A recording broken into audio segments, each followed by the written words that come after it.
የሞት ጭንቀትን አዝለን ስለምንሄድ ሁላችንም ፈሪዎች ሆነናል። አልጋ ላይ ያለው የመከራ ቀኑን ይጠብቃል። በሕይወት የሚመላለሰውም የሞት ፍርሃት ልቡን እያስጨነቀው እያሸበረው ነው ያለው። ዞር እንበል ወደ እግዚአብሔር። አይዟችሁ አትሞቱም ይላል እግዚአብሔር።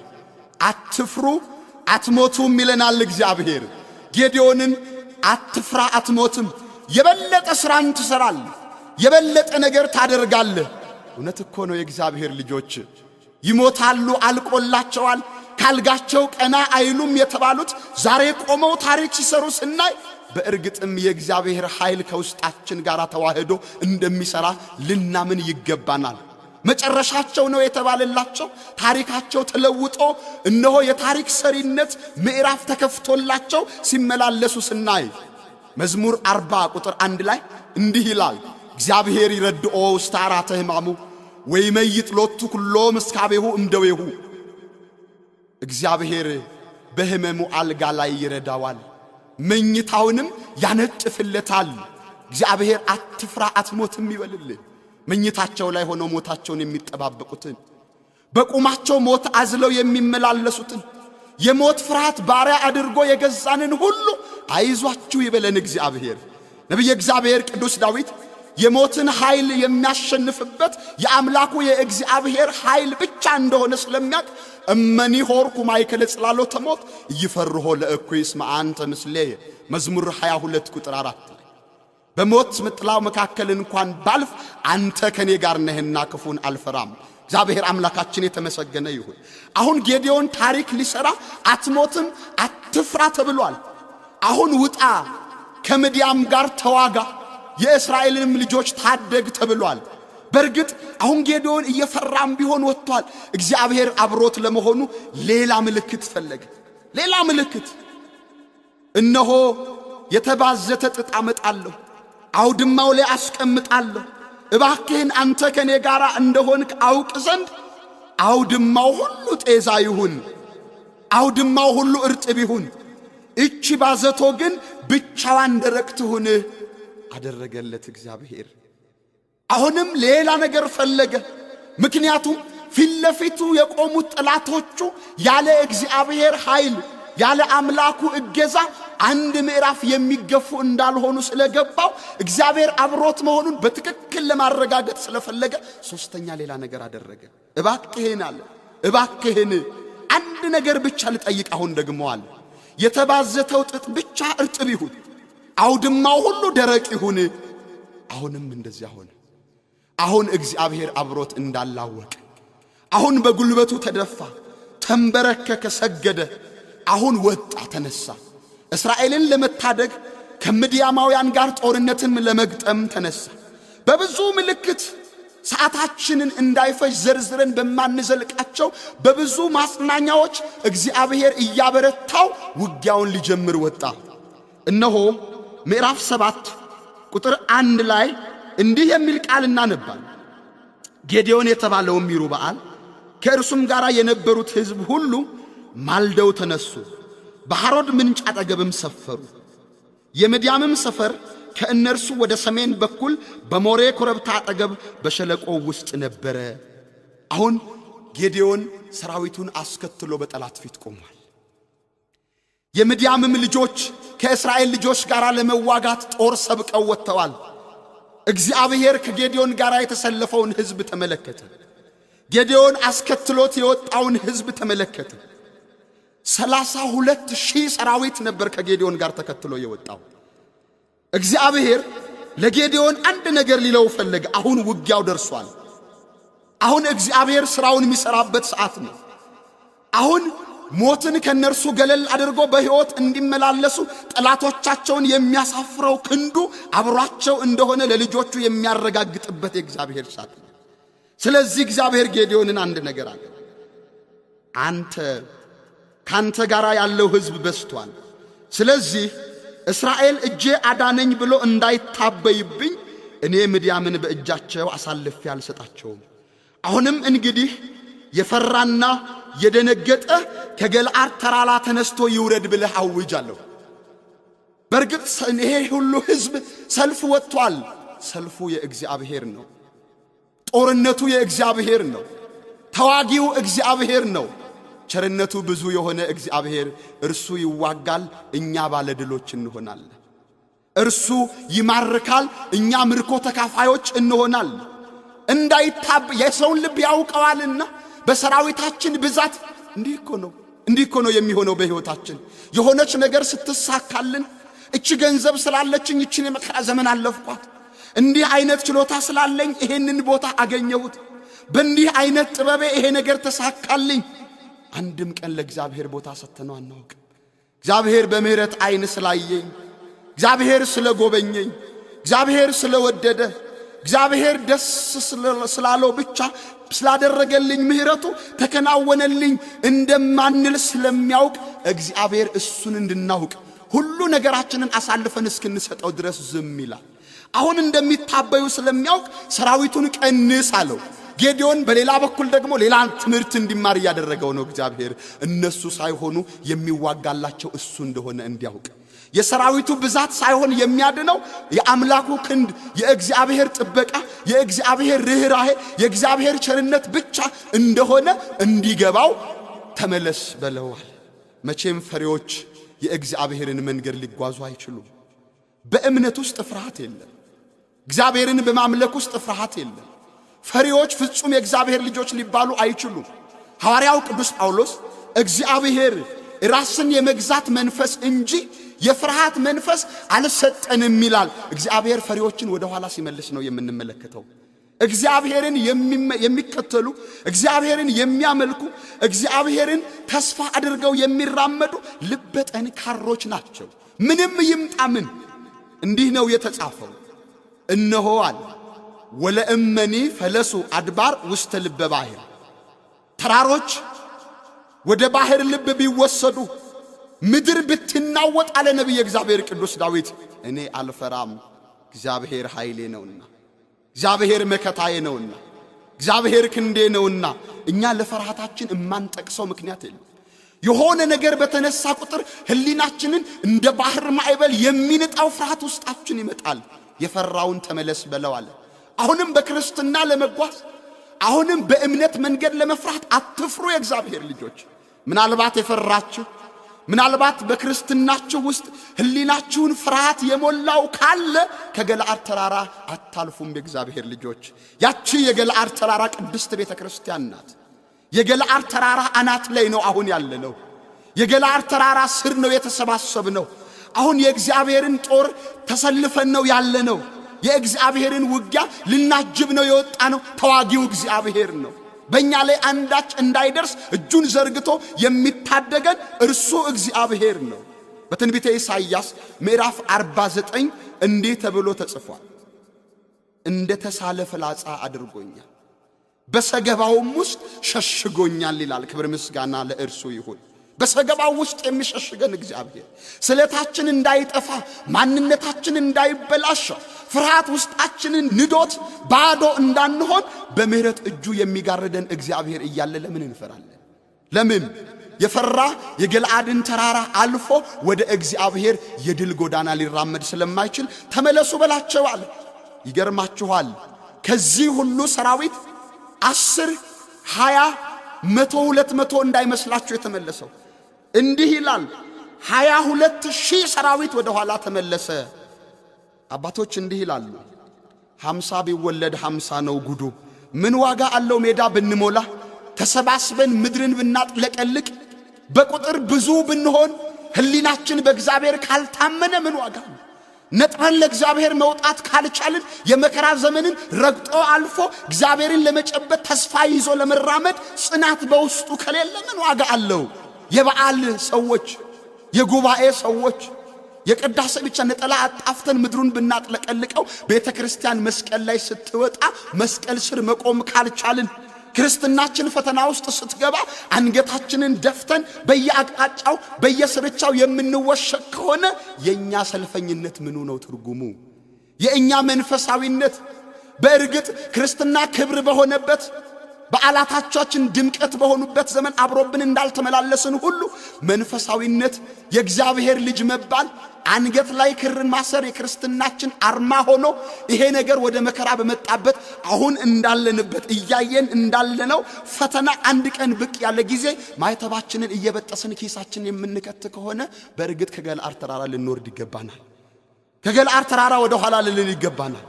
አሁን የፈራና የደነገጠውን እግዚአብሔር ፈሪ አይፈልግም። እግዚአብሔር ልቡ የሚሸበር ዝም ብሎ ተስፋ የማያደርገውን ልፍስፍስ አይፈልግም። እግዚአብሔር የታመነበትን እርሱን እያየ ወበአምላኬ እትዓደዋ ለዓረፍት በአምላኬ ቅጥርን እዘላለሁ በእርሱ እማላልፈው ነገር የለም የሚል ጽኑ የእምነትን ሰው ይፈልጋል። እግዚአብሔር ያበርታል።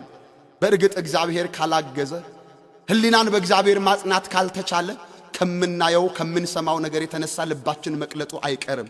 ነገር ግን ወደ እግዚአብሔር ዞር ስንል ሁሉ ነገር በፊታችን ኢምንት ይሆናል።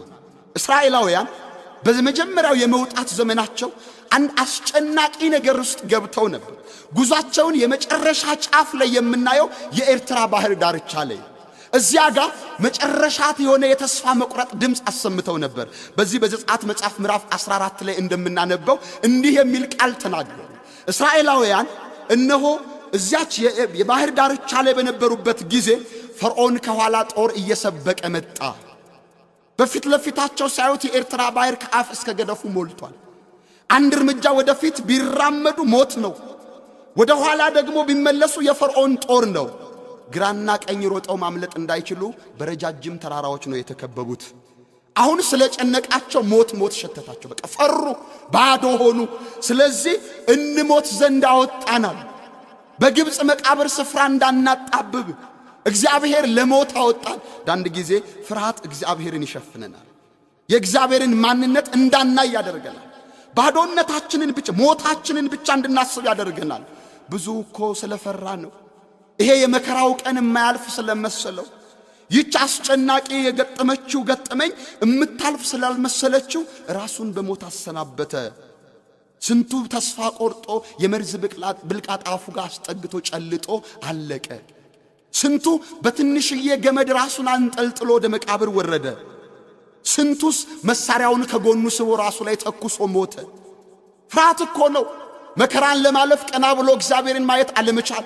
ሙሴ አንድ ነገር አላቸው፣ ቁሙ፣ እግዚአብሔር ለእናንተ የሚያደርጋት የእግዚአብሔርን ማዳን እዩ። እግዚአብሔር ስለ እናንተ ይዋጋል፣ እናንተ ዝም ትላላችሁ። እንደገና ዛሬ የምታዩዋቸውን ጠላቶቻችሁን ለዘላለም አታዩዋቸውም ማለት።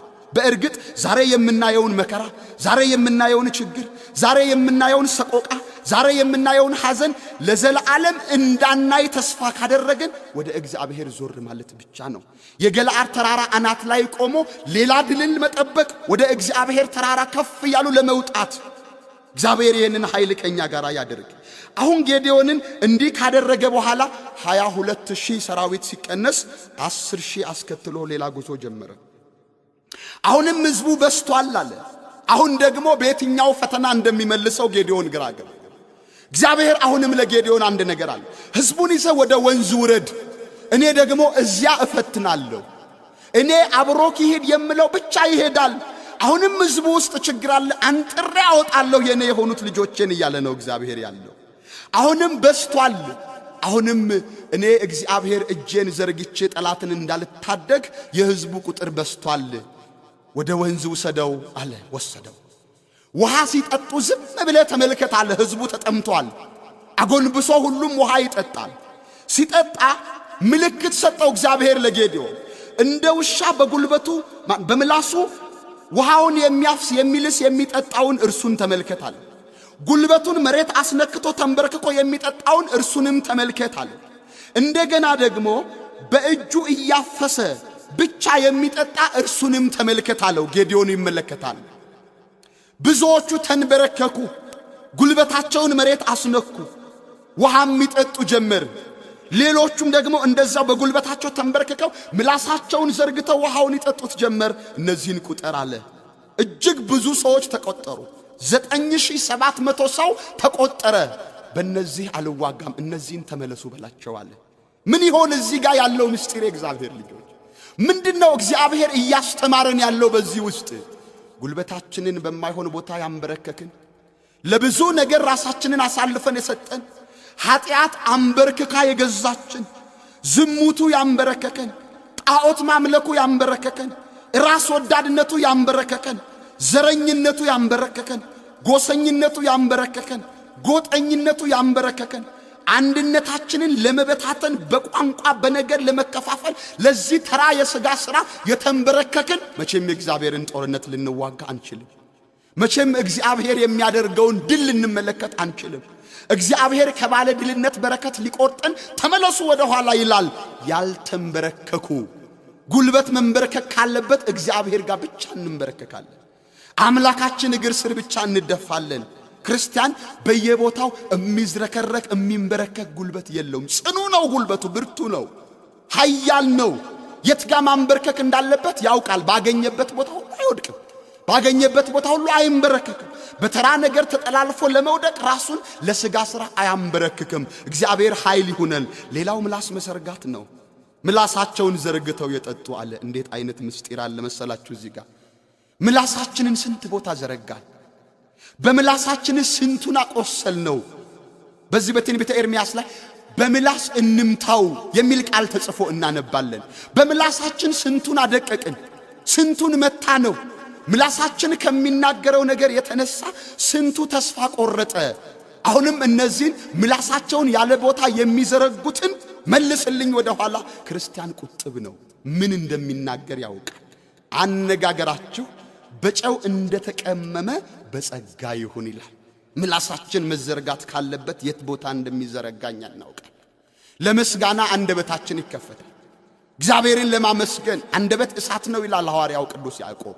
አንደበታችንን ልንገታው የሚገባን፣ ምላሳችንን ልንሰበስበው የሚገባ ኃይለኛ እሳት ነው። ያለ ቦታው ያለ ፈቃድ ተዘርግቶ ከመልካሙ በረከታችን ከመንፈሳዊው ድል ወደ ኋላ እንዳይቆርጠን ልንጠነቀቅ ይገባል። አሁን ምላሳቸውን ዘርግተው እንደ ውሻ ውሃ የጠጡት ተመለሱ በላቸዋል። እንደ ውሻ እዚህም ጋር እናስምር እስቲ። የውሻ ጠባይ መናከስ፣ በሆነው ባልሆነው መጮህ። ዛሬ ከዚህ ከውሻ ያልተለየ ክፉ ጠባይ በውስጣችን አለ። በነገር ሁሉ እንቧጨቃለን፣ እንነታረካለን። ከራሳችን ጋር ስንጣላ እንታያለን። ተነካክሰን ተባልተን ልናልቅ ነው። በቃ ራሳችን እንዳበደ ውሻ ራሳችንን ነክሰን ልንጨርስ። እግዚአብሔር በበረከት ይጎብኛል። ምሳሌ የሰጠው ለነዚህ ሰዎች እንደ ውሻ ነው ያለው። አሁን የቀሩ የነጠሩ 300 ሰዎች ብቻ ተገኙ። እንበቃለን። ጥቂት ብንሆንም በእግዚአብሔር ፊት እንበቃለን። 12 ደቀ መዛሙርት ናቸው የክርስቶስን ወንጌል ለዓለም አድርሰው በዓለም የክርስቶስ ቤተክርስቲያን እንድትስፋፋ ያደረጉት። መንፈሳዊነታችን ጣራ እንዲደርስ ታላቅ ጸጋን በእግዚአብሔር ኃይል አድርገውልን ያለፉት አባቶቻችን በቁጥር ብዙ ስለሆኑ አይደለም፣ ጽኑዓን ስለሆኑ፣ ተስፋቸው እግዚአብሔር ላይ ስላለ፣ እምነታቸው እግዚአብሔር ስለሆነ፣ አለኝታቸው እግዚአብሔር ስለሆነ፣ በጊዜውም አለ ጊዜውም፣ በብዙም በጥቂትም፣ ሲሆንም ሳይሆንም፣ ሲሳካም ሳይሳካም ልባቸውን በእግዚአብሔር አጠንክረው ስላለፉ አሁን 300 ሰዎችን ያዘና ሊዋጋ ወጣ። በእነዚህ አድነሃለሁ፣ እነዚህን ይዘህ ሂድ አለ። አሁን እንግዲህ ልንጠቀልለው ነው የእግዚአብሔር ልጆች። ታሪኩን ጭብጥ ውስጥ ልንገባ ነው። አሁን ጦርነቱ ሊጀመር ነው። ሰልፉን የሚመራው እግዚአብሔር ነው። የጦርነቱን ስልት የሚነድፈው እግዚአብሔር ነው። በዚህ በምድራዊው የጦር ስልት ጠላትን ከባህ አስጨንቀው ይባላል፣ ቆረጣ ግባበት ይባላል። እግዚአብሔር ደግሞ አሰራሩ ሁሉ የተለየ ነው። ምክንያቱም ሐዋርያው ቅዱስ ጳውሎስ ለቆሮንቶስ ክርስቲያኖች በጻፈላቸው መልእክቱ እንዲህ የሚል ቃል ተናግሮን እንመለከታለን። እንደ ሥጋ ምዕራፍ 10 ቁጥር 3 ላይ እንደ ሰው ልማድ ምንም እንኳን ብንመላለስ እንደ ሰው ልማድ አንዋጋም፣ የጦር ዕቃችን ሥጋዊ አይደለምና። ሁለተኛ ቆሮንቶስ ምዕራፍ 10 ቁጥር 3 ላይ በሥጋ ነው የምንመላለሰው፣ ነገር ግን ውጊያችን ሁሉ በእግዚአብሔር ስልት ነው፣ በእግዚአብሔር ዓላማ ነው። አሁን እነዚህ 300 ሰዎች ጠላትን ይክበቡ ቢባሉ አንድ እንደ ግድግዳ እንደ መቆም አይችሉም። ነገር ግን እግዚአብሔር የጦር ስልቱን ገለበጠው። እሱ በሚያውቀው ሲስተም እንዲዋጉ ሊያደርግ ግቡ ጠላት መሃል አለ። መንፈሳዊ ሰው ዳርዳር የሚዞር አይደለም። አንዳንድ ጊዜ ስታዲየም ላይ ቁጭ ብለን ትሪቭል ላይ ቁጭ ብለን እንደምንመለከታቸው እግር ኳስ ተጫዋቾች ጥቂቶች ብቻ የሚጫወቱት ሌሎቻቸው ጫፍ ላይ ሆነን የምናደንቀው አይደለም። መንፈሳዊነት አይደለም። ክርስትና ዳር ላይ ቆመን የምናጨበጭብበት አይደለም። መሃል ላይ ቆመን የእግዚአብሔርን ሥራ የምንመሰክርበት። እንዲህ ተብሎ ነው የተጻፈው፣ እነሆ እኔ እንደ በጎች በተኩላ መካከል እልካችኋለሁ። አሁን 300ውን ሰዎች መሃል ግቡ አለ። በቃ ጠላት መሃል ግቡ። ጥግ ጥግ አይደለ፣ ጠላት መሃል ገቡ። የገቡት ደግሞ እነዚህ ምድያማውያን ሰይፍ ይዘዋል፣ ጋሻ ይዘዋል፣ ብዙ የጦር መሳሪያ ታጥቀዋል። እነሆ ቁጥራቸውም እጅግ ብዙ ነው። እነዚህ ሁሉ የእስራኤል ችግሮች ናቸው። 300 ሰዎቹ ገቡ ጠላት መሃል። ምን ይዘው ገቡ መሰላችሁ?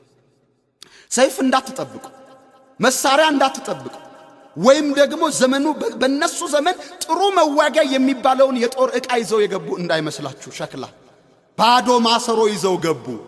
በባዶ ውስጥ የሚሰራ እግዚአብሔር የተመሰገነ ይሁን። ባዶ ነን። በእርግጥ ምንም ነገር እንደሌለን እናውቃለን። ድሆች ነን፣ ገንዘብ የለንም፣ አልተማርንም፣ ዕውቀት የለንም፣ ብዙ የምንመካበት ነገር የለም፣ በሥጋ አንዳች ተስፋ የምናደርገው ነገር የለም። ነገር ግን ባለድሎች ነን።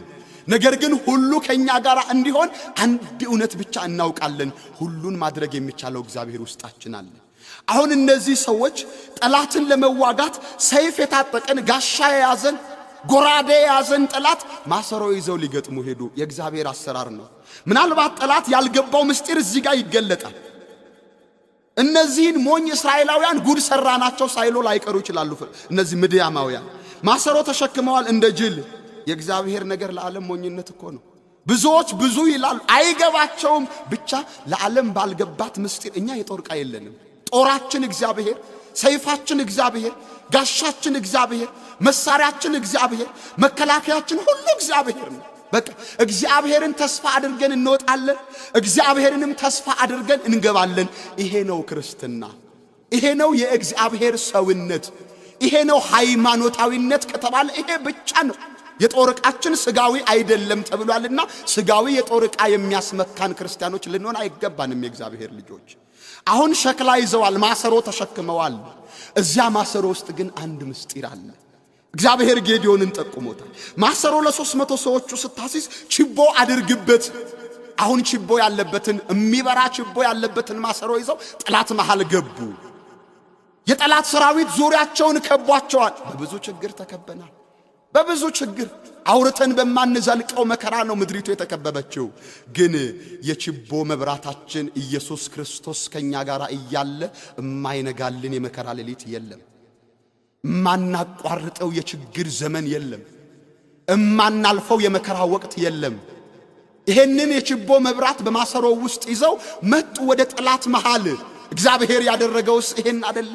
በዓለም ያለውን የሰው ልጆችን ያስጨነቀውን በደልና ጦሩ እንዲያበቃ፣ የሰይጣን ሰራዊት ትጥቃቸውን እንዲፈቱ፣ የዲያብሎስ መንግስት ተገልብጦ የእግዚአብሔር መንግስት በሰው ልብ ውስጥ እንዲሰፋ እግዚአብሔር በሚወደው ልጁ ያደረገው እኮ ይሄ ነው።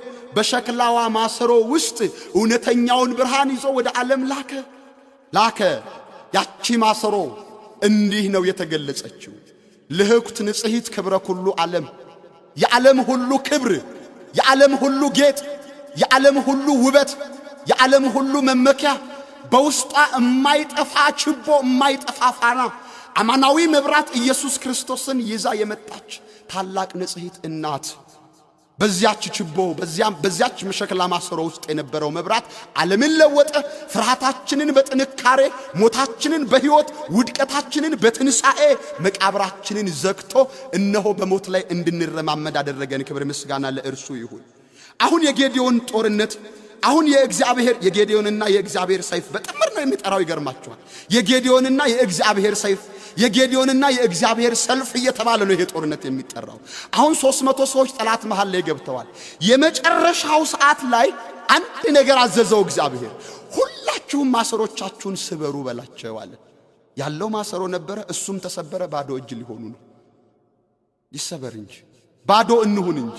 እግዚአብሔር ባዶ ካልሆንን፣ ያለንን በስጋ የምንመካበትን የኔ የምንለው ትምክህታችንን አይናችንን የጣልንበትን ለኛ የተደገፍንበት የስጋ ትምክህት ከኛ ካልደቀ ካልተጣለ እግዚአብሔር ኃይሉን ለኛ አይሰጥም አይለቅም። አሁን ማሰሮቹ መሰባበር ጀመሩ። ማሰሮቹ ሲሰባበሩ እጃቸው ባዶ ሲሆን ከማሰሮው ውስጥ የችቦው ብርሃን ያ የመብራት ፋና ሜዳውን ሲያጥለቀልቀው ጠላት እርስ በርሱ መቆራረጥ ጀመረ ይላል። አንዱ ሌላውን እርስ በርስ ሰይፋቸውን እላያቸው ላይ ጠላትን ለመማረክ ሰይፍ አንታጠቅም፣ ዓለምን በራሷ ሰይፍ ለእግዚአብሔር እንማርካታለን እንዲህ ተብሎ እንደተጻፈ በዚሁ በሁለተኛው ቆሮንቶስ መልእክቱ ሐዋርያው ቅዱስ ጳውሎስ እንዲህ በማለት ነው የመንፈሳውያን ክርስቲያኖችን ኃይል የሚገልጠው። እንዲህ ይላል፣ በእግዚአብሔር ላይ የሚነሳውን ከፍ ያለውንም ነገር ሁሉ እናፈርሳለን፣ ለክርስቶስም ለመታዘዝ አእምሮን ሁሉ እንማርካለን ይላል። ለክርስቶስ ለመታዘዝ አእምሮን ሁሉ እንማርካለን። ይሄ ደግሞ የሚሆነው በእግዚአብሔር አሰራር ነው። በስጋ ሥራ አይደለም፣ በስጋ ጥበብ አይደለም፣ በስጋ ዕውቀት አይደለም፣ በማንነታችን አይደለም፣ በጠነከረው ዘራችን ምናልባት ማንም አይመክተውም በሚባለው ስልጣናችን አይደለም፣ ሰለጠነ በተባለው የጦር መሳሪያችንም አይደለም የምንማርከው፣ በአምላካችን በእግዚአብሔር እርሱን ይዘን ስንወጣ ብቻ። ያ መብራት ከኛ ጋር ካለ ያ ሸክላ ሁላችንንም ያመለክታል፣ ሁላችንንም ያሳየናል። በትንቢተ ኢሳይያስ ምዕራፍ 64 ላይ እንዲህ የሚል ቃል ተጽፎ ነው የምናነበው። እኛ ምን እንደሆንን የሚያሳየን ኢሳይያስ ትንቢተ ኢሳይያስ ምዕራፍ 64 ቁጥር 8 ላይ እንዲህ ይላል፣ አቤቱ አሁን ግን አንተ አባታችን ነህ፣ እኛ ጭቃ ነን፣ አንተም ሰሪያችን ነህ ይላል። እኛ ሸክላዎች ነን። በቃ ምንም ነገር የሌለበት ሸክላ በጠላት ፊት እንዲሁ ነው የምንቆመው። ነገር ግን በብዙ የጠላት ኃይል፣ በብዙ መከራ፣ በብዙ ችግር፣ በብዙ ተስፋ መቁረጥ ዘርዝረን በማናልቃቸው በማንጨርሳቸው ችግሮች ተጎድተን ተሰባብረን ሊሆን ይችላል። ሸክላዎቹ ተሰባበሩ። ከተሰበረ ሸክላ ውስጥ ግን የሚወጣ ብርሃን አለ። ክርስቲያን በብዙ መከራ ውስጥ ያልፋል። ከመከራው ውስጥ የምስጋና ችቦ ይወጣል። ከተሰበረው ልብ ውስጥ እግዚአብሔርን ተስፋ የማድረግ የእምነት ብርሃን ይፈነጥቃል። ብዙዎች ተሰብረናል። በእርግጥም የተሰበረ ነገር ዋጋ አይኖረው ይሆናል በዓለም በሰውኛው። ለዚህም ይመስለኛል በአባባላችን ሳይቀር ብርሌ ከነቃ አይሆንም ዕቃ እንላለን። የለም፣ እግዚአብሔር ግን ይቀይራል። እግዚአብሔር ደግሞ በተሰበረው እሰራለሁ ይላል። እግዚአብሔር ደግሞ ምንም በሌለው እርሱን እንደገና እሰራዋለሁ ይላል። የተሰበረውን ጠግኜ ልባቸው የተሰበረባቸውን እጠግን ዘንድ ልኮኛል። ትንቢተ ኢሳይያስ ምዕራፍ 61 ቁጥር 1 ላይ ልባቸው የተሰበረባቸውን እጠግን ዘንድ ልኮኛል። እንደገና ደግሞ በዚህ በኢሳይያስ መጽሐፍ በትንቢቱ ማለት ነው በምዕራፍ 66 ቁጥር 2 ላይ እግዚአብሔር ወደ ሰባራው መለከታለሁ ይላል። ወደ ሰባራው የተሰበርንበት ምክንያት ብዙ ሊሆን ይችላል። እኛ ማናወራው ምክንያት ሊሆን ይችላል። በበሽታ ተሰብረናል፣ በድህነት ተሰብረናል፣ በተስፋ መቁረጥ ተሰብረናል፣ በሰላም ማጣት ተሰብረናል፣ በማይላቀቁት ችግር ተሰብረናል። ግዴለም ስብራታችንንም ይዘን ቢሆን ወደ እግዚአብሔር እንምጣ። እርሱ ወደዚህ ወደ ትሁቱ መንፈሱም ወደ ተሰበረው በቃሌም ወደሚደነግጠው እመለከታለሁ ይላል። ዓለም ስንሰበር፣ ዓለም አቅም ስናጣ ገፍትራት ጥለን ይሆናል። ሁሉም ከባለ ጉልበቱ ጋር ያጨበጭባል። ሁሉም ከተሳካለት ጋር አብሮ ያደንቃል። ሁሉም ከሞላለት ጋር ያጨበጭባል። ስንወድቅ አብሮን የሚቆም ማንም የለም። ስንሰበር አብሮን የሚቆም ማንም የለም። እማይተወን እግዚአብሔር ብቻ ነው። በተሰበሩ ሸክላዎች ድልን የሚያቀዳጅ እግዚአብሔር ብቻ ነው። እንዲህ ይላል፣ ልበ ትሑተ ወየዋህ ኢይሜንን እግዚአብሔር። መዝሙር 50 ላይ የምናነባው ይሄንኑ ነው። የተሰበረና የተዋረደውን መንፈስ እግዚአብሔር ችላ አይልም። በቃ እንሰበር፣ ግድ የለም። ከስብራታችን ውስጥ የምናገኘው የማይጠፋ የእግዚአብሔር ፍቅር እሳት ነው። እሚንበለበል መልካም ሻማ ነው። ጠላትን የሚያስደነግጥ ዓለምን እርስ በርስ የሚያነጋግር መንፈሳዊ ብርሃን ከውስጣችን ይወጣል። ያኔ ድል ከኛ ጋር ይሆናል። አሁን ምርኮን ማግበስበስ ጀመሩ። ሻገር ብለን እዚህ ምዕራፍ 8 ውስጥ ስንገባ እንዲህ የሚል ቃል እናነባለን። ምንም እንኳን ቢደክሙ ያሳድድ ነበር። አሁን እግዚአብሔር አላ አሁን እግዚአብሔርን ይዘዋል። ታሪክ ተገልብጧል። ፈሪዎቹ ደፋሮች ሆነዋል። በጠላት ፊት አፍረው የሚሄዱ ጠላትን እያባረሩ ውስጣቸው ድካም በድካም ቢሆንም ያሳድዳሉ። የእግዚአብሔር ልጆች ክርስቲያኖች አንድ እውነት ልንገራችሁና ልጨርስ። በእርግጥ በብዙ ፈተና አቅማችን ተዳክሞ ይሆናል። በብዙ ተስፋ መቁረጥ መንፈሳዊነታችን ላልቶ ዘቅጦ ሊሆን ይችላል። ምንም ብንደክም እናሳድዳለን። ምንም ብንደክም ለተሸነፈው ክርስቶስ መስቀል ላይ ባዶ ላደረገው ሰይጣን የሚሆን ጉልበት አናጣ። በቃ እግዚአብሔር ይሄን ያህል አስታጥቆናል። ሰይጣንን አይቴ እንከ ቀኖት ከሞት ወአይቴ እንከ መዊኦት ከሲኦል አንደኛ ቆሮንቶስ ምዕራፍ 15 ቁጥር 54 ላይ ሞቶይ መውጊያ የት አለ? ሲኦል ሆይ ድል መንሳትሽ የት አለ ተብሎ እንደተጻፈ በሰይጣንና በሰራዊቱ ላይ በዓለምና በተራ ነገሮቿ ላይ እንድንበረታ እግዚአብሔር በድካማችን ሳይቀር እያሳደደን እንድንማርክ አሰልጥኖናል። ክብር ምስጋና ለእርሱ ይሁን። አትፍራ አትሞትም። መጽሐፈ መሳፍንት ምዕራፍ 6 ቁጥር 23 የመከረን የገሰጸን ያስተማረን የአባቶቻችን የቅዱሳን አምላክ እግዚአብሔር የተመሰገነ ይሁን። የእናታችን የወላዲት አምላክ የድንግል ማርያም ምልጃና ጸሎት የቅዱሳን አባቶቻችን ረድኤትና በረከት ከኛ ጋር ይሁን። ወስብሐት ለእግዚአብሔር።